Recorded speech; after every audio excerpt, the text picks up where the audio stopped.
ரூபாய் 1600 ஏ மற்றும் பி என்ற இரு நபர்களுக்கு 3:5 என்ற விகிதத்தில் பிரித்து கொடுத்தால் பிக்கு கிடைக்கும் தொகை எனக்கு எவ்வளவு வரும்? ஓகே பாருங்க. அப்ப இந்த மொத்த பங்கு தான் எனக்கு எவ்வளோ? 1600. மொத்த பங்கு தான் எனக்கு எவ்வளோ? 1600 ரூபா. அப்ப மொத்த பங்கு எனக்கு எவ்வளவு வருது? 8 பங்கு. அப்ப அந்த 8 பங்கு தான் எனக்கு எவ்வளோ? 1600. 8 பங்கு தான் எனக்கு எவ்வளோ? 1600. நம்ம கொஸ்டின் கேட்கறாங்க பிக்கு கிடைக்கக்கூடிய தொகை தான். அப்ப பியோட பங்கு எவ்வளோப்பா? 5. ஓகேங்களா பாருங்க. அப்ப மொத்த பங்கு 8. அப்ப அந்த 8 பங்கு தான் எனக்கு 1600 ரூபாய். பி கிடைக்க வேண்டிய பங்கு எனக்கு எவ்வளோ? 5 பங்கு. அப்ப அந்த 5 பங்கு எனக்கு எவ்வளவு வரும்?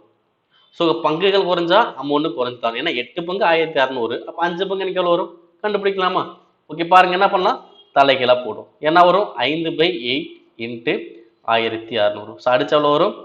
200. 5 இன்ட்டு 200 வரும்? 1000. ஆன்சர் எவ்வளோ? 1000. அவ்வளவுதான். இதை நீங்க என்ன பண்ணலாம்? மைண்ட் கால்குலேஷனோட நீங்க ஆன்சர் பண்ண முடியும். ஏன்னா 8 பங்கு 1600னா ஒரு பங்கு எனக்கு எவ்வளோ? 200. அப்ப பிக்கு வந்து 5 பங்கு. அப்ப 5 இன்ட்டு 200 எவ்வளோ? 1000. அப்படி ஒண்ணு கண்டுபிடிக்கலாம். ஓகேங்களா? ஸோ உங்களுக்கு அப்படி கண்டுபிடிக்க தெரியல, இல்லை இந்த மாதிரி கண்டுபிடித்தனா நீங்க இதே கூட யூஸ் பண்ணிக்கலாம்.